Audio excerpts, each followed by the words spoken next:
it's me Yasa and welcome to my video. So today I'm gonna tell you about colloid system. Anyway, this video made by two language, English and Indonesian Bahasa. Before we go, let me introduce myself first. My full name is Diah Dwi Yasato Dingrante. My number ID is 211302603 and 2. I'm from clinical pharmacy student and I make this video to complete an assignment from physical pharmacy. Let's go to this video. Ya, jadi teman-teman, sebelum kita masuk ke apa itu colloid system dan macam-macam di dalamnya, kita juga harus mengetahui yang namanya dispersion system. Nah, dispersion system atau sistem dispersi ini menurut pengertiannya secara umum yaitu suatu sistem yang terdiri dari partikel kecil sebagai fase terdispersi atau terlarut dan terdistribusi ke seluruh medium dispersi atau pelarutnya. Jadi ada kata-kata yang perlu kita highlight yaitu dispersion atau dispersi, terdispersi, dan pendispersi. Nah, sistem dispersi ini dinyatakan dalam 3 golongan kawan-kawan. Jadi yang pertama itu adalah dispersi molekuler atau sejati, yang kedua adalah dispersi koloid. Ini yang akan kita lebih detailkan, kita jelaskan lebih detail ke depannya, dan yang ketiga adalah dispersi kasar. Nah, untuk yang pertama, dispersi molekuler itu bisa disebut juga sebagai dispersi sejati atau yang menyatu. Ciri-cirinya yaitu ukuran partikelnya kurang dari 1 nanometer, tidak terlihat oleh mikroskop elektron, dapat melewati ultrafiltrasi atau penyaring membran semi permeabel, jadi difusinya ini berlangsung cepat dan tidak memisah jika dipisahkan. Contohnya seperti sirup dan larutan gula. Yang kedua, ini ada dispersi koloid. Nah, ini yang akan kita jelaskan lebih detail. Jadi dispersi koloid ini bisa disebut juga sebagai dispersi antara. Ciri-cirinya yaitu ukuran partikelnya 1 nanometer sampai 0,5 mikrometer. Terlihat oleh mikroskop elektron, tidak terlihat oleh mikroskop biasa, dapat melewati kertas saring, tidak dapat melewati membran semi permeabel, jadi difusinya ini berlangsung sangat lambat dan tidak memisah jika dipisahkan. Contohnya seperti susu dan mentega. Dan yang terakhir yaitu dispersi kasar. Jadi dispersi kasar ini ukuran partikelnya di atas 0,5 mikrometer. Terlihat oleh mikroskop biasa, tidak dapat melewati kertas saring, atau dia berdialisis melalui membran semi permeabel. Jadi partikelnya itu tidak berdifusi dan memisah jika didiamkan. Contohnya yaitu kopi dan pasir dalam air. Nah, jadi kita sudah mengetahui sebelumnya apa itu dispersion system, jadi kita akan masuk ke sistem koloid. Sistem koloid ini tadi kan masuk ke dalam 3 sistem di dalam sistem dispersi. Jadi sistem koloid ini yaitu campuran fase peralihan homogen menjadi heterogen. Terdiri dari 2 fase, yaitu fase terdispersi atau yang terlarutnya, fase pendispersi atau pelarutnya. Dan bentuk-bentuk dari sistem koloid ini ada berbagai macam ya teman-teman. Ada yang berbentuk bulat atau bulatan seperti bola, ada yang batang pendek seperti atau elips, memanjang, benang yang tergulung longgar, dan benang yang bercabang-cabang. Nah, selanjutnya adalah jenis-jenis koloid. Jadi jenis-jenis koloid ini ada banyak fasenya teman-teman. Ada fase padat, terdiri dari aerosol dan sol. Cair, ada yang masuk dalam fase cair ini adalah emulsi, aerosol cair, emulsi padat, dan fase gas yang terdiri dari busa atau buih dan busa padat. Jadi teman-teman bisa lihat sendiri pada tabel di samping. Ya, jadi teman-teman kita akan masuk ke sifat-sifat koloid. Nah, yang pertama, sifat koloid yang pertama yaitu sifat optik atau yang kita sebut sebagai efek Tyndall. Jadi sifat optik ini adalah efek penghamburan cahaya oleh partikel koloid sehingga tampak lintasan berkas sinar. Jadi contohnya pada percobaan di air deterjen, berkas cahaya yang mengenai air sabun ini terlihat dihamburkan pada layar, tampak hanya sedikit sinar yang diteruskan. Jika dia bukan termasuk sistem koloid, dia tidak akan menembus cahayanya. Nah, yang kedua ada sifat kinetik koloid atau gerak Brown. Jadi gerak Brown ini adalah gerak acak. Ini acak ya maksudnya teman-teman. Gerak yang tidak beraturan dari partikel koloid yang menyebabkan koloid tetap stabil, homogen, dan tidak mengendap. Gerakan ini terjadi akibat tumbukan yang tidak seimbang dari molekul-molekul medium terhadap partikel koloidnya. Jadi sifat kinetik gerak Brown ini yaitu dia bergeraknya secara zigzag atau acak. Yang ketiga ada sifat listrik koloid. Nah, sifat listrik koloid ini ada 4 macam. Yang pertama ada elektroforesis. Jadi sifat listrik koloid ini gerak partikel koloidnya itu bermuatan oleh pengaruh medan listrik.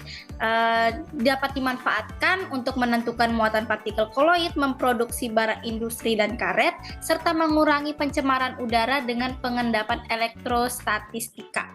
Yang kedua ada elektroosmosis, yaitu gerakan partikel koloid bermuatan melalui membran semi permeabel oleh pengaruh medan listrik. Yang ketiga ada potensi aliran, yaitu partikel koloidnya ini dipaksa bergerak melalui pori membran atau dapat kita sebut sebagai kebalikan dari elektroosmosis. Dan yang terakhir ada potensi sedimentasi, yaitu partikel koloid ini bermuatan mengendap karena pengaruh perbedaan potensial. Selanjutnya adalah sifat absorpsi atau penyerapan. Jadi dapat diartikan sebagai penyerapan terhadap partikel atau ion atau senyawa sehingga partikel koloid ini bermuatan. Partikel koloid akan bermuatan listrik. Apabila partikel koloid menyerap ion yang bermuatan dan ion tersebut menempel pada permukaan koloid sehingga partikel dari koloid itu akan bermuatan. Contohnya pada reaksi berikut. Jadi koloid dari besi 3 klorida ini dia bermuatan positif karena permukaannya itu akan menyerap ion H+. Selanjutnya ada sifat koagulasi, yaitu penggumpalan partikel koloid sehingga membentuk endapan karena kerusakan stabilitas dari sistem koloidnya. Penyebabnya ini karena pengaruh pemanasan, pendinginan, pencampuran elektrolit, elektroforesis yang berlangsung lama. Contohnya pada pencampuran elektrolit, sistem koloid dengan partikel-partikel sol yang bermuatan negatif. Jadi maksudnya di sini adalah ion-ion dari Na2+-nya ini ditambahkan ke sistem koloid dengan partikel-partikel sol yang bermuatan negatif, sehingga partikel-partikel sol dalam sistem koloid ini akan menjadi netral dan selanjutnya akan menggumpal dan mengendap atau terkoagulasi. Selanjutnya adalah koloid pelindung. Nah, jadi koloid pelindung ini adalah suatu koloid yang ditambahkan pada koloid lain agar diperoleh koloid yang stabil, tapi tidak menyebabkan koagulasi karena melapisi partikel koloid sehingga melindungi muatan koloid. Contohnya pada sabun sebagai koloid pelindung antara fase air dan fase minyaknya, dan yang kedua digunakan pada pembuatan bahan-bahan seperti cat, tinta, dan krim rambut agar bertahan lama. Selanjutnya ada juga koloid liofil dan liofobik. Liofil ini adalah suka air dan liofobik itu tidak suka air ya teman-teman. Jadi di sini ada namanya koloid liofil. Koloid liofil itu ada koloid yang partikel terdispersinya medium pendispersinya, atau dalam kata lain dia suka air. Yang selanjutnya ada koloid liofob. Jadi koloid ini partikel terdispersinya tidak menarik medium pendispersinya, atau dia tidak suka air atau takut air. Contohnya bisa dilihat lebih jelas pada tabel-tabel berikut ya teman-teman, perbedaan-perbedaan antara hidrofil dan hidrofobnya. Oke, jadi selanjutnya teman-teman adalah pembuatan dari kolloid sol ini. Jadi kolloid sol ini pada pembuatannya kita dapat menggunakan berbagai macam metode. Metode-metode itu antara lain yang pertama ada metode kondensasi, jadi dia dari kecil menjadi besar. Yaitu metodenya ini di mana partikel-partikel kecil larutan sejati seperti ion atau molekul atau atom bergabung membentuk partikel-partikel berukuran kolloid atau penggerusan serbuk atau agar-agar menjadi sebuah kolloid. Yang kedua dapat menggunakan metode dispersi mekanik, yaitu penghalusan partikel-partikel zat padat dengan penggilingan untuk membentuk partikel-partikel berukuran kolloid. Jadi zat-zat yang berukuran besar ini dapat direduksi menjadi partikel berukuran kolloid melalui penggilingan, pengadukan, penumbukan, dan penggerusan.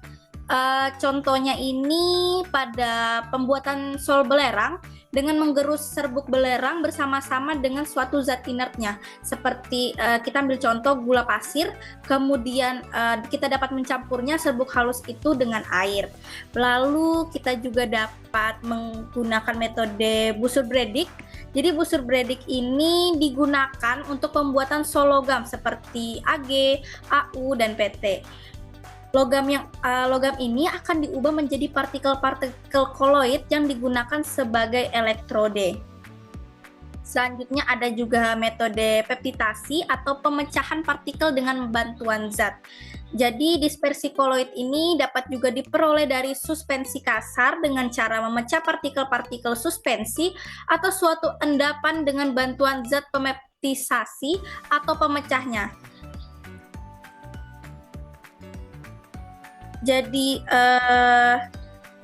ion-ion yang sejenis itu dia akan diabsorpsi oleh partikel-partikel kolloid sampai kolloid itu menjadi stabil. Nah, koagulasi dari agregat-agregat yang telah membentuk partikel-partikel berukuran kolloid ini dia dapat dihambat karena adanya ion-ion yang terabsorpsi pada permukaan partikel kolloidnya itu. Jadi contohnya ini bisa kita lihat ya teman-teman pada agar-agar yang dipeptidasi oleh air, nitroselulosa oleh aseton, karet oleh bensin, atau endapan NiS dipeptidasi oleh H2S, dan endapan OH3 oleh AlCl3.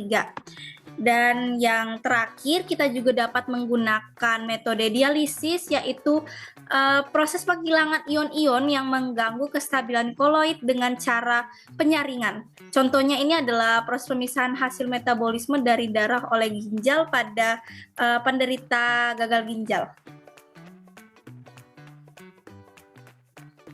Nah, setelah kita sudah mengetahui nih teman-teman apa itu dispersion system, apa itu colloid system, macam-macam dari sifat kolloid, bagaimana pembuatan kolloid.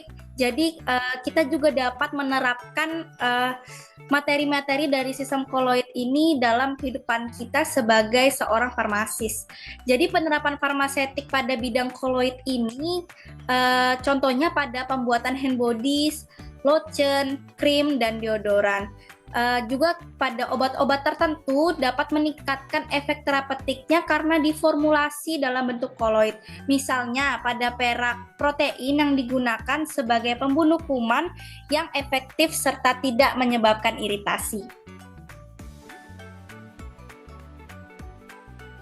So that's all for my video. I hope you guys like and enjoy it. Don't forget to like, comment, and subscribe. Bye-bye!